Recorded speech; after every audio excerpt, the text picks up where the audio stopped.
warahmatullahi wabarakatuh. Bentar, bagaimana?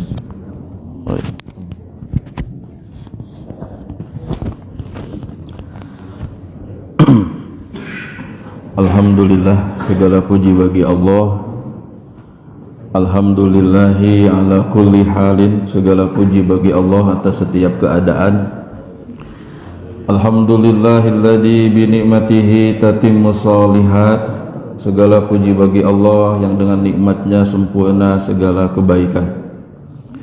Allahumma sholli ala Muhammad wa ala alihi wa ashabihi ajma'in.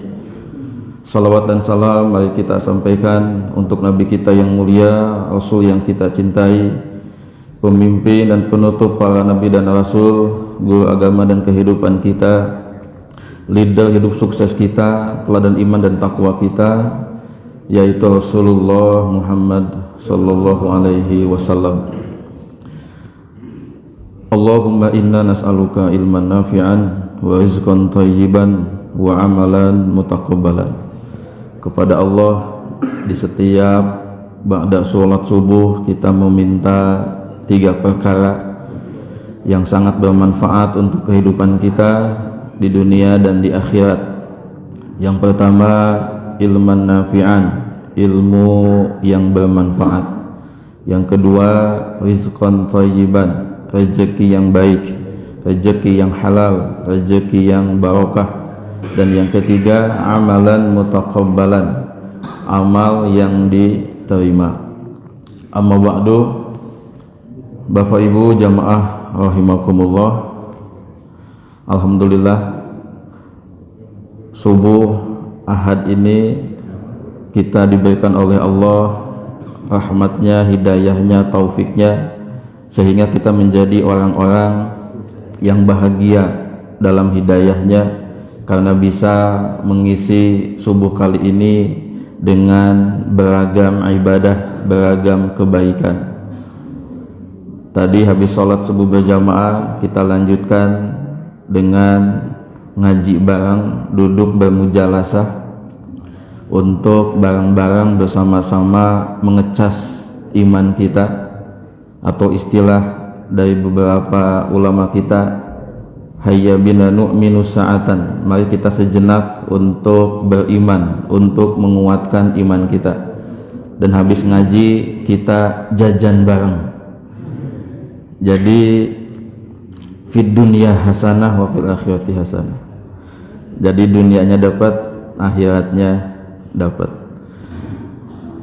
Jamaah rahimakumullah, untuk materi kajian subuh pada kali ini ada korelasinya dengan masalah tahun baru Islam 1445 Hijriyah. Yakin?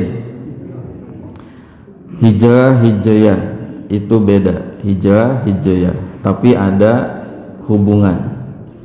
Kalau hijrah itu amalia, prosesi berpindahnya Rasulullah SAW dan kaum muslimin dari Mekah ke Madinah dalam rangka ibadah, dalam rangka taat kepada Allah, dalam rangka ekspansi dakwah. Bahkan dalam suatu literatur saya temukan dalam rangka untuk mencari suaka politik. Nah, itu hijrah. Kalau hijriyah itu adalah nama untuk sistem kalender kita. Kenapa disebut hijriyah? Karena sistem penanggalan kalender umat Islam dinisbatkan kepada peristiwa hijrah, maka namanya hijriyah. Kayak ada seorang kiai, seorang ustadz ajengan, karena dia orang Sunda, maka namanya dinisbatkan kepada orang Sunda, maka disebutlah Ustadz Fulan As-Sundawi. Dinisbahkan. Kalau nama saya banyak, sekarang namanya masih satu. Nanti kalau namanya banyak, nanti dinisbahkannya kepada GBL 2. Romli Mustafa Al-GBL, dipaksakan aja gitu ya, supaya orang tahu Romli yang mana. Nah, Bapak yang namanya di sini banyak, hapunten misal nama Asep, nama Agus, nah banyak kan, silakan dinisbatkan ke apa supaya orang jadi tahu bedanya. Bisa kepada pekerjaannya, berarti nanti dia jadi punya lakob namanya. Misalkan maaf kalau ada yang namanya sama dan lakobnya juga sesuai dengan pekerjaannya atau dengan ada ciri fisik. Pak Asep yang mana? Itu Pak Asep kumis. Nah, dinisbatkan kepada kumis yang menjadi identitas dan branding dia. Gitu. Asep Godeg. Gitu. Dulu di pesantren ada tukang bakso favorit santai setiap hari Jumat, namanya bakso Mas Jangkung. Coba kira-kira kenapa disebut Mas Jangkung? Ya, karena tukang jualan baksonya jangkung, jadi nama baksonya dinisbahkan kepada fisik dia yang jangkung. Nah, kembali kepada masalah hijriyah, kenapa disebut hijriyah? Karena dinisbatkan kepada peristiwa hijrahnya Nabi Sallallahu Alaihi Wasallam. Kalau kita flashback kepada histori para sahabat senior bermusyawarah ketika membahas apa nama kalender kita, gitu. Karena waktu itu kaum muslimin sudah punya sistem tanggal, sistem bulan, hanya belum punya sistem tahun. Setiap ada surat yang datang dari luar negeri, itu ada tanggalnya, ada bulannya, nggak ada tahunnya. Ini tahun berapa? Maka dimulailah tertib administrasi. Maka di masa kekhalifahan Amirul Mukminin Umar bin Khattab itu mulai inisiatif untuk punya sistem kalender Islam, sistem tahun itu mulai disuarakan. Nah, di forum itu ada usulan tuh bagaimana kalau dinisbatkan kepada hari lahirnya Rasulullah, bagaimana kalau dinisbatkan kepada turunnya wahyu pertama, sampai ada yang berpendapat bagaimana kalau dinisbatkan kepada wafatnya Rasulullah. Kira-kira ini kalau dulu kesepakatan para sahabat peserta musyawarah itu adalah dinisbatkan kepada hari lahirnya Rasulullah, kira-kira namanya jadi apa? Tahun apa? Bukan hijriyah, mungkin miladiyah. Miladiyah ya. Sekarang tahun baru 1445 miladiyah. Kalau dulu kesepakatannya adalah dinisbatkan kepada turunnya wahyu yang dalam literatur syiar disebut dengan bi'sah, mungkin kira-kira namanya ya kurang lebih tahun baru 1445 bi'sah ya. Saya nggak berani ngomong bi'satiyah gitu. Atau mungkin kalau dulu kesepakatannya adalah hari wafatnya Rasulullah, apa namanya Pak Bu? Mau wafatiyah juga gitu. Jadi nggak enak didengarnya. Dengan petunjuk Allah, peserta musyawarah itu bersepakat dan disebutkan kepada peristiwa hijrahnya Nabi. Karena hijrahnya kaum muslimin itu memiliki spirit, memiliki visi ya, misi, sehingga ada satu gaya. Oke lah, dinisbatkan kepada hijrahnya Nabi Sallallahu Alaihi Wasallam. Dalam beberapa riwayat yang saya temukan, hijrahnya Nabi tidak pada bulan Muharram. Ada yang berpendapat di bulan Safar, ada yang berpendapat di bulan Rabiul Awal. Tapi ketika tahun baru Islam, kita sedikit banyak membahas, mengupas, menyinggung tentang masalah hijrah, tidak salah juga. Kenapa? Karena penamaan sistem kalender Islam hijriah dinisbatkan kepada hijrah Nabi.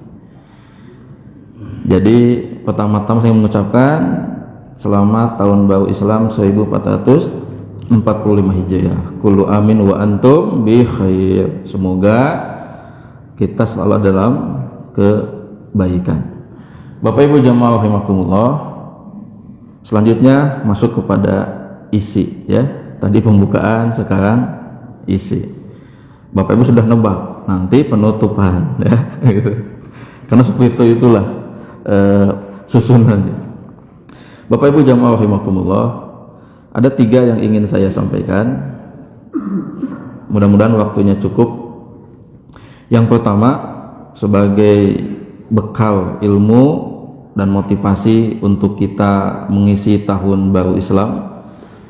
Karena kalau di tahun baru Masehi ya, biasanya kita juga punya satu perhatian bagaimana mengisi tahun baru Masehi dengan lebih baik. Bahkan beberapa orang suka sharing, mensuarakan tentang apa resolusi hidupmu. Nah, biasanya banyak yang masalah-masalah dunia. Nah, di tahun baru Islam kita harus mulai care, mesti peduli. Budaya pawai obor, kemudian konvoy, lomba-lomba, itu kita mesti apresiasi sebagai satu upaya ikhtiar dari umat Islam untuk memakmurkan satu Muharram. Bahkan di beberapa tempat setiap masuk Tasu'a Asyura, nah itu suka ada pemberian santunan ya kepada fakir miskin, anak yatim khususnya, dan lain-lain. Itu bagian dari memakmurkan Muharram. Namun saya ingin mengingatkan, jangan berhenti di sana. Karena umat ini banyak PR-nya, umat ini banyak masalahnya, dan setahu saya dari banyak buku yang saya baca, perubahan, perbaikan itu selalu dimulai dari yang namanya gagasan dan pemikiran. Sehingga selain ada pawai obor, ada lomba-lomba, pemberian santunan, bagus kalau di lingkungan kita. Kalau skala nasional terlalu besar, itu bukan kapasitas kita. Kita sudah punya wakil-wakil, orang-orang yang menyuarakan kebaikan, kebenaran, keadilan. Kita ngomong saja, lakukan saja sesuai dengan kapasitas kita. Barang siapa yang oleh Allah diberikan anugerah amanat untuk punya satu otoritas, satu kekuasaan, maka jadikanlah dia sebagai jalan kebaikan. Apa diantaranya? Contoh adalah tadi yang sifatnya membangun gagasan, pemikiran, pencerahan. Ada tablik akbar. Walaupun tablik akbar punya kelemahan. Apa kelemahan tablik akbar? Monolog. Apa? Monolog. Naon monolog teh? Satu arah. Kajian seperti ini juga cenderung monolog. Kecuali nanti kajiannya 1 jam, dibuka sesi kedua tanya jawab diskusi 1 jam. Ya. Sampai lupa belanja, gitu ya. Gitu. Jajannya jadi lupa. Yang dari dulu saya impikan, imajinasikan adalah setiap tahun baru Islam datang, misalkan masjid atau RW atau desa itu memfasilitasi adanya misalkan sarasehan, seminar, diskusi tentang dinamika Islam berislam di lingkungan. Kita mesti punya mata, telinga yang benar-benar jeli, tajam untuk membaca, mendengar apa update dinamika berislam di lingkungan kita.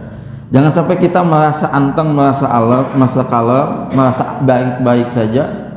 Ternyata sebetulnya ada masalah. Ada masalah. Pekan kemarin saya dapat berita dari CNN sumbernya.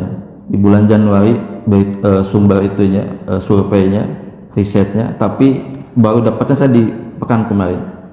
50.000 remaja hamil di luar nikah. Indonesia sudah darurat seksual. Kemudian hasil survei sensus dari beberapa lembaga keagamaan, ada MUI diantaranya, 65% umat Islam masih buta huruf Al-Quran, belum bisa ngaji. Unsiah Aceh membuat sebuah survei sensus mahasiswa baru itu yang daftar 82% belum bisa baca Quran. Itu kan contoh-contoh kasus dari dinamika berislam gitu. Jangan sampai kita merasa anteng sendiri dengan ibadah zatiyah kita, ibadah individu kita, ternyata suatu saat ada kasus yang bunuh diri, yang murtad. Pas udah kejadian kasus itu kita tampil bak pahlawan. Nah, itu ngomong ke saya. Nah, saya menafal, masa saya dibantu. Nah, sok pahlawan.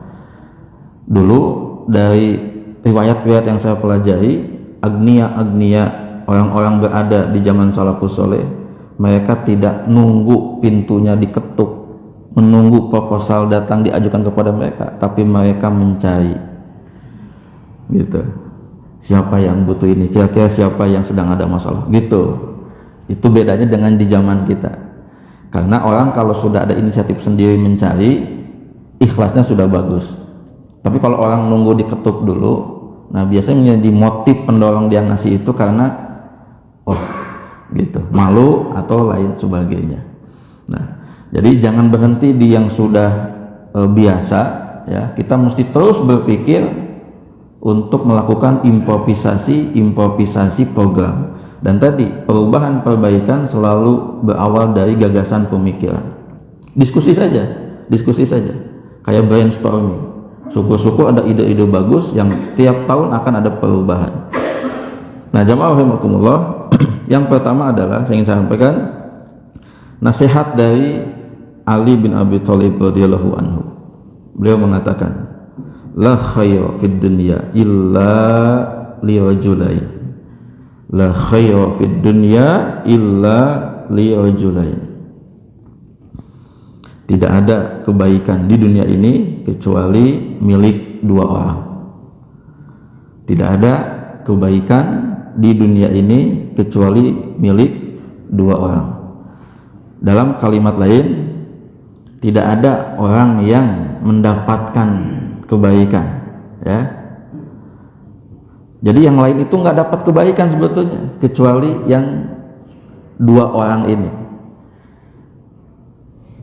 Siapa? Yang pertama,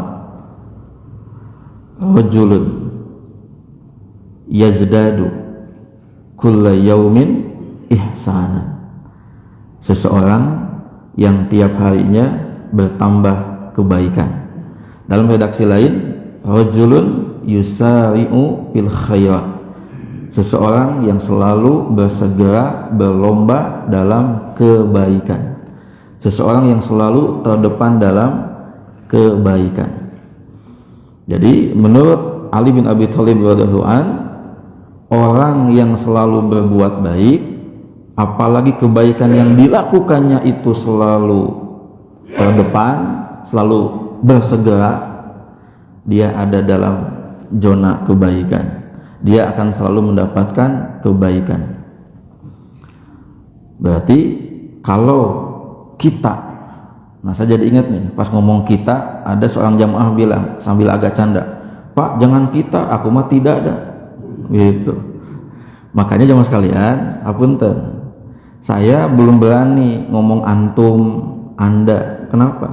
Karena saya merasa kita ini selevel, ya, sama. Kalau saya mengatakan antum, anda, seakan saya ini udah mengamalkan, ya. Maka saya ketika ada jamaah begitu langsung berimajinasi, baik Pak, saya akan ganti, revisi dengan begini. Bapak Ibu, kita adalah manusia yang punya fitrah berdosa, kecuali Bapak Fulan. Disebutin si Bapak yang tadi, Pak aku mah tidak ada, gitu ya, gitu. Kadang kita semangat, kadang kita malas, kecuali Bapak Fulan, gitu. Itu imajinasi itu, karena tadi Pak jangan kita, itu dah aku mah tidak, kamu gitu kan, gitu ya. Nah makanya pemilihan kata oleh seorang penceramah, khotib kita itu untuk menggambarkan egaliter. Kita ini sama-sama pembelajar, sama-sama pencari ridho Allah. Kalau saya mengatakan antum jangan begitu, antum harus begitu, seakan saya ini sudah selesai, saya sudah bagus di makom amal, Anda itu belum berproses begitu. Kecuali kalau saya ngajarnya ke anak-anak, saya berani mengatakan kalian jangan begitu, gitu ya. Nah kalau di forum seperti ini saya tidak bisa, ya gitu. Jadi kan lucu Pak ya, Bu ya, ayo kita tadi kadang suka memarahi anak kecuali ibu pulana. Dikira-kira digituin dia jadi salah tingkah ya. Akhirnya dia mungkin makan mengalah. Ya udah apalah, ikutan lah kita aja gitu ya. Seperti itu. Jadi sebaliknya, kalau kita tidak melakukan kebaikan, jadi malas, jadi tidak produktif, berarti kita sudah keluar terlempar dari zona kebaikan. Jadi kalau selama ini kita punya satu pemahaman, orang dapat harta, dapat satu jabatan, oh dia dapat kebaikan, itu berarti kacamatanya kacamata dunia, materi. Tapi sesungguhnya kata Ali bin Abi Thalib, orang yang mendapatkan kebaikan adalah orang yang melakukan kebaikan. Dia melakukan kebaikan, maka manfaatnya dia akan mendapatkan balasan kebaikan. Dan nanti puncak dari balasan kebaikan adalah surga Allah Subhanahu wa taala, dan puncaknya lagi adalah melihat wajah Allah Subhanahu wa taala. Maka Pak Bu mulai punya pemaknaan, kalau saya berbuat baik berarti saya ada di jalan kebaikan, ada di jalan yang benar. Kalau saya melakukan keburukan, kemaksiatan, berarti saya terhempas terlempar dari jalur kebaikan, dari jalur surga gitu. Yang kedua, kata Ali bin Abi Thalib, orang yang mendapatkan kebaikan di dunia ini adalah wa rajulun adnaba danaban wa tadarraka bitaubah, yaitu seseorang yang dia melakukan dosa maksiat kemudian dia mengikutinya dengan taubat. Artinya ada satu kesadaran setelah dia melakukan dosa maksiat itu, kemudian dia ikuti dengan usaha untuk perbaikan diri, taubat. Kemarin ada seorang ustadz mengatakan, yang benar tuh hijrah apa taubat? Artis hijrah apa artis taubat? Gitu. Yang benar yang mana gitu ya?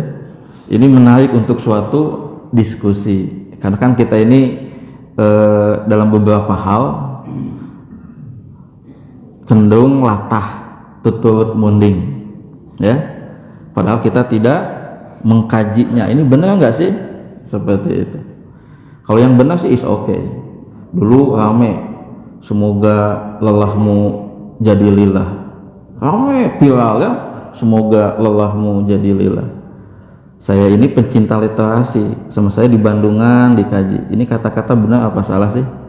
Ternyata salah ya. Lelah itu proses, lillah itu goal, orientasi. Lillah itu ikhlas.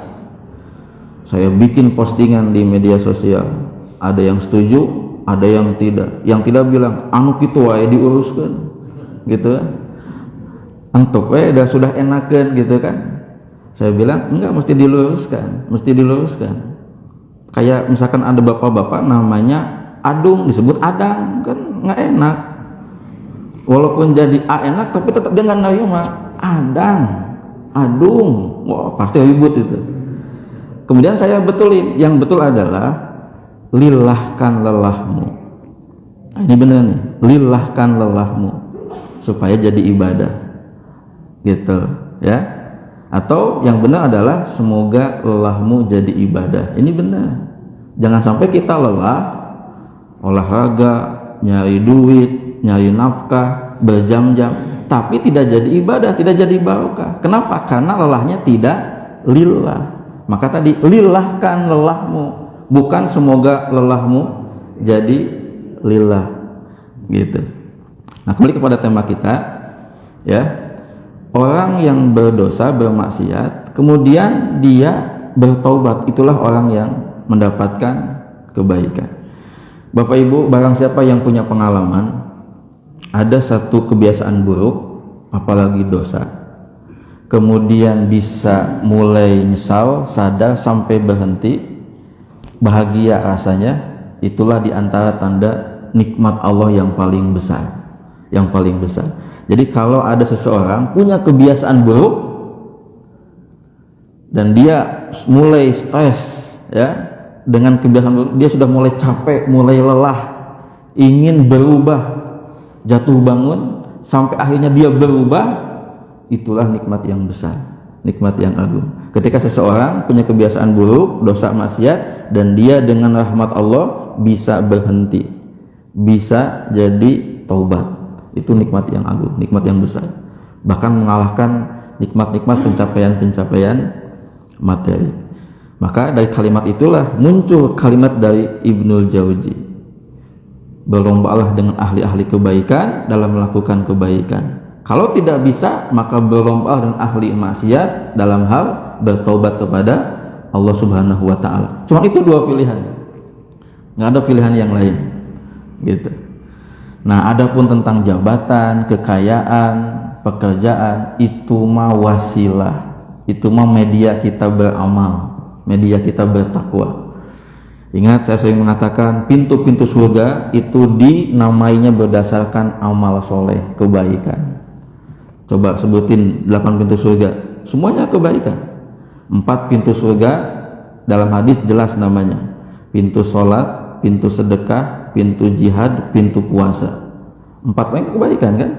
Yang 4 ini ulama kita beda pendapat. Ada pintu ilmu, ada pintu zikir, ada pintu berbuat baik sama orang tua, ada pintu silaturahim, ada pintu menahan amarah, dan lain sebagainya. Itu kebaikan semua. Nggak ada pintu surga berdasarkan pekerjaan jabatan, pintu PNS, pintu honorer, pintu presiden, pintu rakyat, pintu pejabat, pintu laki-laki, pintu perempuan, pintu jomblo, pintu yang punya anak. Nggak ada. Artinya apa? Itu mah hanya wasilah, media. Makanya presiden, pejabat, rakyat, laki, perempuan yang udah menikah, belum menikah, ya, mari berlomba dalam melakukan kebaikan, gitu. Ini yang pertama. Yang kedua, jamaah rahimakumullah. Nah, ini mulai saya masuk ke gagasan. Bapak Ibu di sini yang punya anak-anak yang masih sekolah, ini cocok, ya. Yang anak-anaknya udah gede, udah pada menikah, mudah-mudahan buat cucunya bisa diterapkan. Saya nanya, Bapak Ibu tahu berapa jumlah pelajaran anaknya di sekolah? Tahu berapa? 11. Oke. Tahu jenis-jenis pelajaran apa saja? Tahu. Anu kahiji apa di rapot? PKN, ya? Atau apa? Oh, bukan. Oh, agama. Oh, kau ya, PAI, ya? PAI. Oh, itu pelajaran-pelajarannya tuh. Apa yang paling bawah biasanya? Bahasa Sunda. Ya. Maksud saya adalah sekolah-sekolah anak cucu kita itu adalah lembaga di mana mereka mengajarkan sisi-sisi intelektual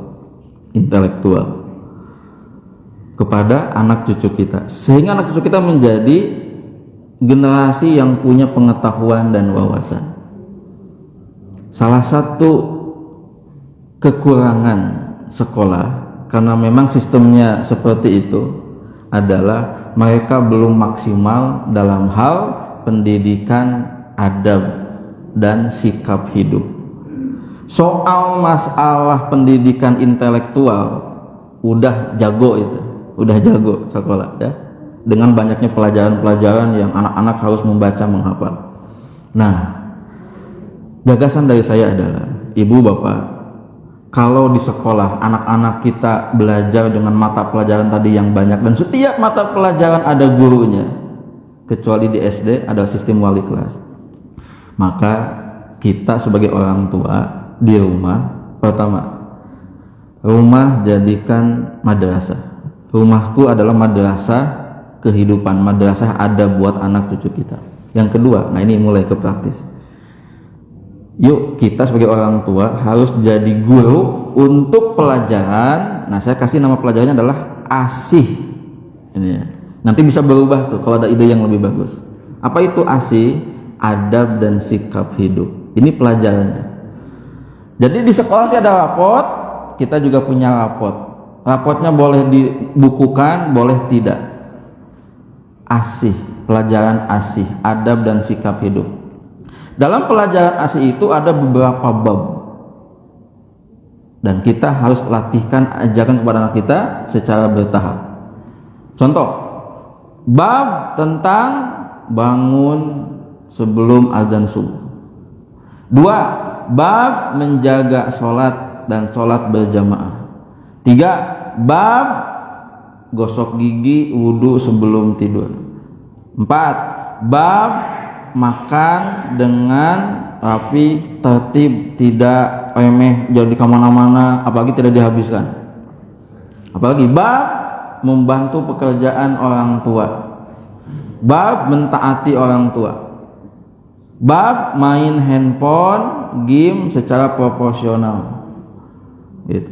Bab tertib dan rapih terhadap barang-barang yang dimiliki, apa kalau dia sudah punya kamar sendiri. Apalagi bab menghargai dan menolong orang teman, sampai nanti kepada bab sosial dan berteman, bab silaturahmi kepada keluarga, bab sopan santun, bab ngomong yang baik. Bapak Ibu mohon maaf, kalau kita berharap pendidikan adab dipegang sama sekolah, sekolah sudah kelelahan dengan pendidikan intelektualnya. Rumah harus ngambil peran kembali, nanti disupport sama masjid. Tadi pelajaran ASI, saya pernah bilang sama anak saya, waktu itu saya evaluasi tentang bab dari pelajaran ASI adalah tentang masalah giat ketika di rumah, karena anak-anak kita ini sekarang punya masalah di handphone, ya, di handphone. Saya bilang gini, teh, kalau di bab ini kamu belum lulus, ya, itu, Bapak jadi agak khawatir nih, ya.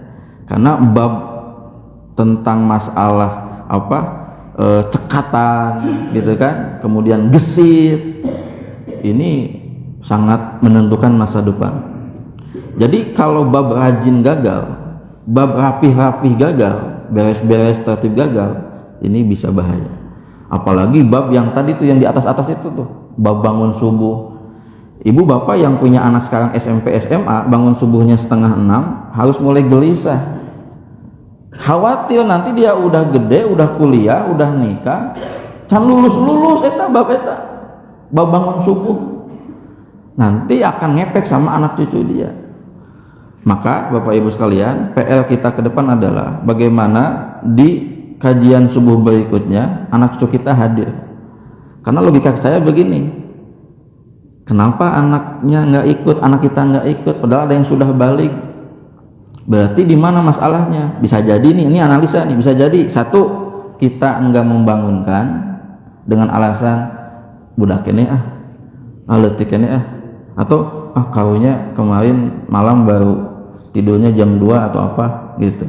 Atau kita sudah berupaya membangunkan tapi anaknya gitu, ya, udah kita kalah. Yang saya khawatirkan mah yang membiarkan. Saya bilang sama anak saya yang nomor 2, nanti kamu 10 tahun kelas 4 SD, Bapak akan bangunkan sebelum azan subuh, siap-siap. Itu saya kasih tahu ketika dia kelas 3 akhir. Jadi dia sudah mulai ada satu informasi, nanti saya pas kelas 4, sekarang kelas 4 akan bangunnya sebelum azan subuh. Seminggu sebelum tahun ajaran baru dimulai, saya pra kondisi, agak berat datang. Kalau saya ada kajian kayak begini di luar, saya tanya, mau ikut Bapak ngajar atau mau di masjid? Di masjid, Pak. Alhamdulillah sekarang konsisten. Kenapa? Pembiasaan. Yang saya khawatirkan adalah bapak-bapak, ibu-ibu sebagai orang tua, kita di rumah tidak ada satu upaya itu membangunkan. Dan saya khawatir kalau orang tua muslim seperti itu nanti karena menjadi orang tua muslim yang dayus, yang tidak punya satu giroh cemburu. Nah, seperti itu. Jadi mari kita menjadi guru asih untuk anak cucu kita.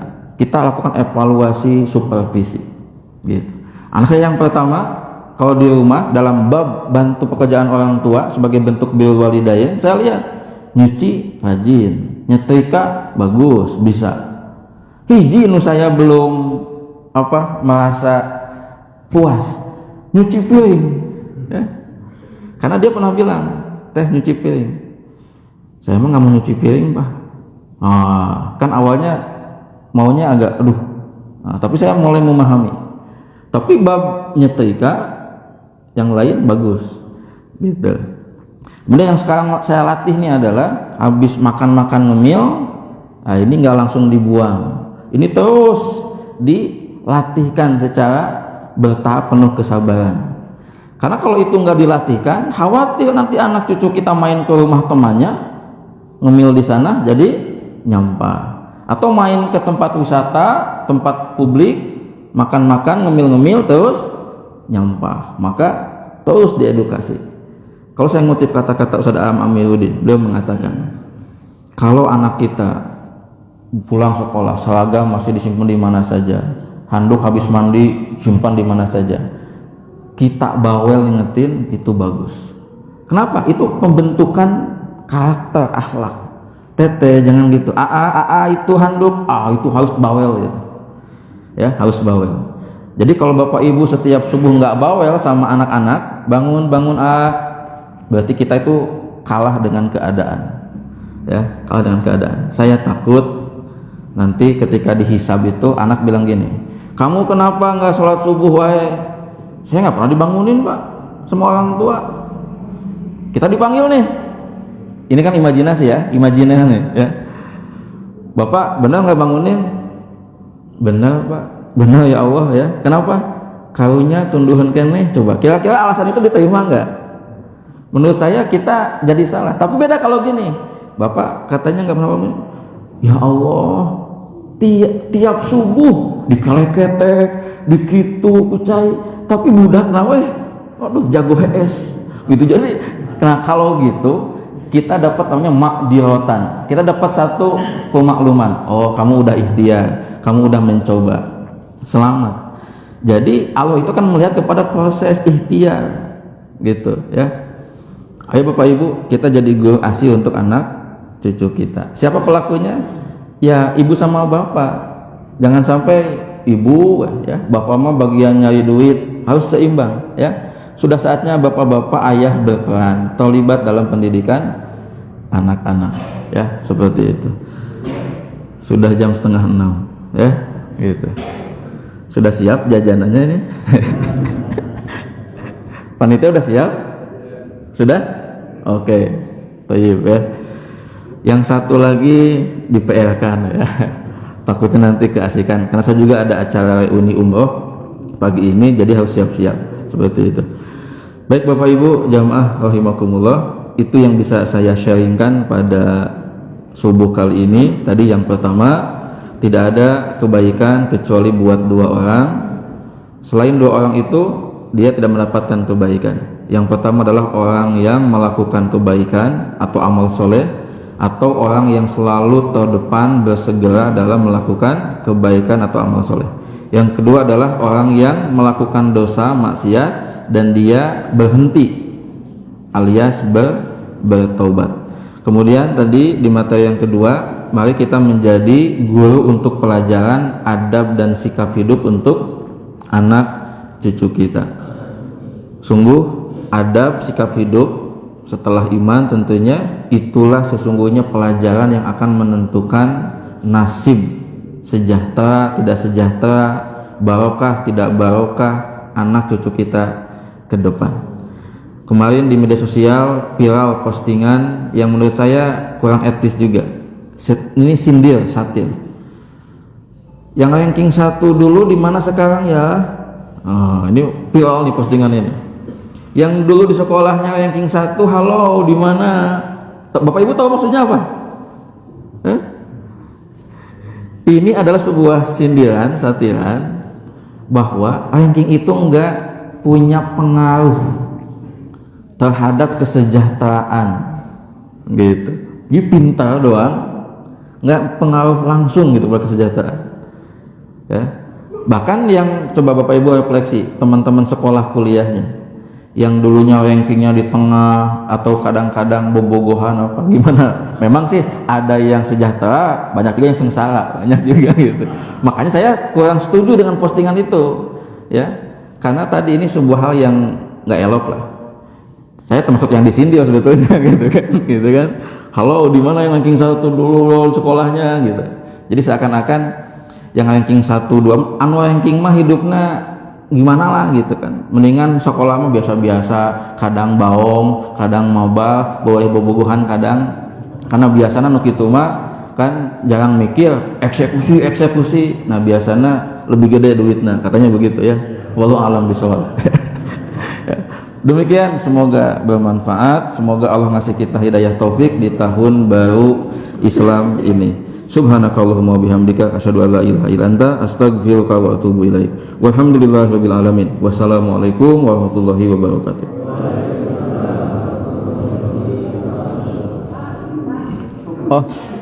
Oh, mangga.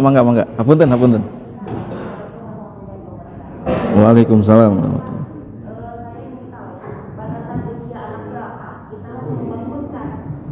Mohon. Ini pertanyaan yang bagus. Andai kata masih ada sisa voucher, layak dikasih voucher tambahan ya. Ya. Batasan usia kita mulai membangunkan. Bapak Ibu rahimakumullah, kalau kita merujuk kepada hadis-hadis Nabi sallallahu alaihi wasallam, yang pertama kita menemukan riwayat ketika anak cucumu usia 7 tahun, maka perintahkan dia untuk sholat. Usia 7 tahun, perintahkan sholat. Artinya Bapak Ibu, saat anak cucu kita sudah masuk usia 7 tahun, kita mesti ngomong, bawel. Datang waktu subuh, AA, Tete, Dede, sholat subuh dulu. Mengamalkan hadis itu. Soal nanti dia mau sholat mau tidak, itu lain cerita. Nanti soal dia sholat, tapi sholatnya kayak anak-anak beneran, tiarap sujudnya, bilang betul. Sholatnya ngan semenit, itu lain soal. Tapi kewajiban kita adalah saat anak cucu kita 7 tahun memerintahkan sholat. Berarti orang tua, kakek, nenek yang anak cucunya 7 tahun tapi dia diam saja dengan alasan masih kecil, nggak ada kata-kata AA, Tete sholat, Dede sholat, berarti belum mengamalkan hadis itu. Yang kedua, usia 10, kata Nabi, perintahkan sholat, lebih tegas lagi, lebih kuat lagi. Kalau mulai malas-malas, mager sholat sampai meninggalkan, boleh dipukul, pukul takdib, pukul pendidikan. Bahkan di usia 10 tahun, anak cucu kita mulai dipisahkan tempat tidurnya.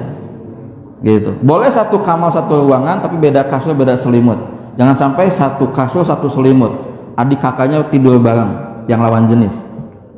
Berarti dari hadis itu, kalau Syafi'i menyimpulkan, kita harus melatih anak cucu kita mulai bangun subuh itu bisa dimulai dari usia minimal tadi menurut saya 10. 7 masih terlalu capek, kasihan.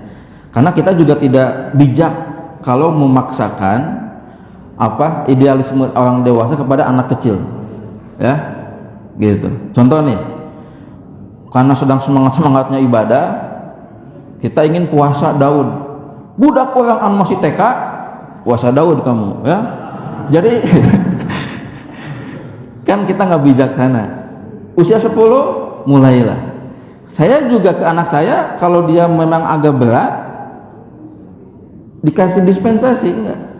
Gitu. Yang penting sejak usia 7-10 Bapak Ibu, anak kita sudah punya satu informasi di sini. Oh, harus sudah mulai sholat. Oh, mulai sholat. Jadi anak cucu kita sejak kecil sudah punya kesadaran sholat. Gitu Bu ya. Sehingga bagi anak yang sudah SMP, SMA, itu mah sudah benar-benar harus keras, ya, bangun. Dan Bapak Ibu sudah harus mulai tadi gelisah resah. Ketika anak cucunya sudah gede dewasa, tapi bangunnya mesti ngebluk, ya, mesti resah gelisah. Demikian Bu, ya, wallahu a'lam bishawab. Atau sekap, Ainus Sanes? Mangga.